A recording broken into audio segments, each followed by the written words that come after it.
Hello दोस्तों, आप लोग कैसे हैं। चलिए आज हम लोग वास्तविक संख्या के बारे में जानने का प्रयास करते हैं। तो रियल नंबर है वास्तविक संख्या, और यहाँ पर हम लोगों ने यहाँ पर लिया पहले से हमने ले चुका है कि वास्तविक संख्या को कैसे समझा जाए। उसके लिए मैंने एक संख्या रेखा बनाया है।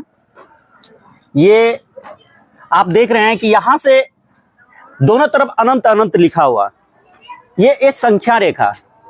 और ये शून्य जो है, शून्य से इधर जितने भी संख्याएं हैं अनंत तक, आप देखिए धनात्मक है। शून्य से इधर जितना भी संख्याएं ये ऋणात्मक है, और ये शून्य। और इस रेखा पर हम लोगों ने क्या देखा, धनात्मक, शून्य और ऋणात्मक सभी संख्याओं को देखा। ये सारे संख्याएं ये संख्या रेखा पर दर्शाया गया है, और ये टोटल संख्या वास्तविक संख्या कहलाएगा। लेकिन वास्तविक संख्या पे हमको कौन कौन सी संख्या मिलेंगे वो चीज हम आपको बताने जा रहे हैं। अगर हम 0 से यहां 1 से अनंत तक, आप देख सकते हैं यहां पर 1 से इधर अनंत तक जितना भी संख्या लिए हुए हम, ये टोटल के टोटल संख्या प्राकृत संख्या।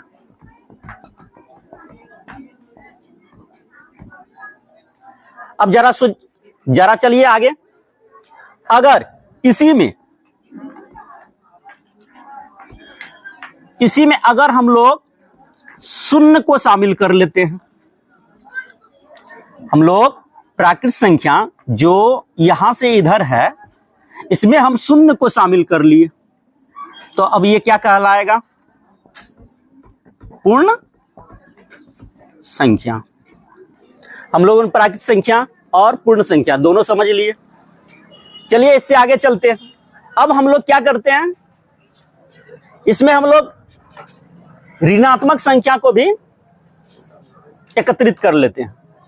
चलिए अनंत तक, ये टोटल को एक रेखा में शामिल कर लिए। अब ये टोटल के टोटल क्या कहलाएंगे, यहां से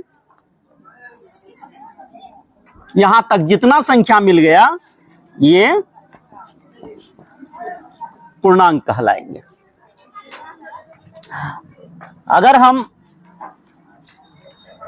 एक सर्कल लेते हैं और इसमें 0 को डाल दिए, -6 को डाल दिए, उसके बाद 3 ले लिए, फिर 5 ले लिए, और 1/3 ले लिए,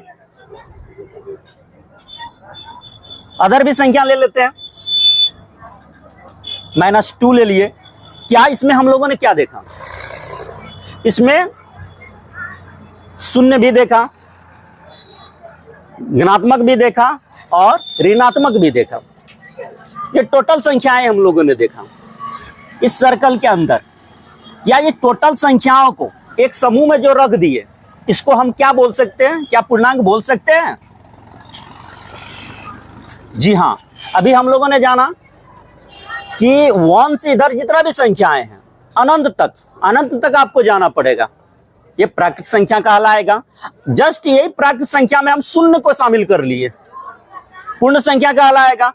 अब है क्या, शून्य के बाद हम लोगों ने इधर क्या देखा, ऋणात्मक संख्या। अब सबको एक साथ ले लिए, पूर्णांक कहलाएगा। तो चलिए हम लोगों ने आज जानने का प्रयास किया कि प्राकृत संख्या, पूर्णांक संख्या और पूर्णांक, इसके साथ साथ हम लोगों ने वास्तविक संख्या को जाना। यानी संख्या रेखा पर जो भी संख्या वास्तव में मिलता हो, यानी संख्या रेखा पर जो भी संख्या वास्तव में मिलता हो वह वास्तविक संख्या कहलाता है। मेरे अंदाज से आप लोग समझ गए होंगे। तो चलिए, अगर आप समझे होंगे तो कमेंट कीजिएगा। आप सभी को प्रणाम।